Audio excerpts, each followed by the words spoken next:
لو انتي لطفل رياضي، يبقى وجبته اللي قبل التمرين مهمة جدا ناخد بالنا منها، وليها دور كبير في لياقته وأدائه.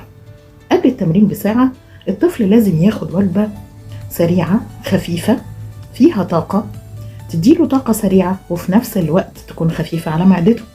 من أمثلة الوجبات دي إن احنا ممكن ندي موزاية مع معلقة صغيرة زبدة فول سوداني، ممكن ندي شريحة توست أسمر معاها جبنة قريش، ممكن ندي زبادي متقطع عليه فاكهة، وممكن ندي كوباية لبن معاها تمرتين.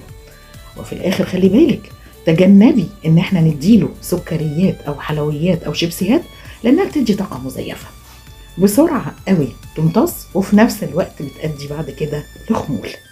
عاوزة أقولك إن تغذية ابنك الرياضي جزء كبير من نجاحه وتفوقه ولياقته، وإنتي ليكي دور كبير فيها. ودلوقتي شاركيني التحدي وصوري لي الطبق اللي انتي بتقدميه لابنك قبل التمرين.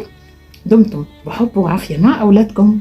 رفيقة أمومتك الأولى دكتورة زينب عبد اللطيف، استشاري الأطفال وحديثي الولادة، واستشاري دولي رضاعة طبيعية وتغذية علاجية للأطفال.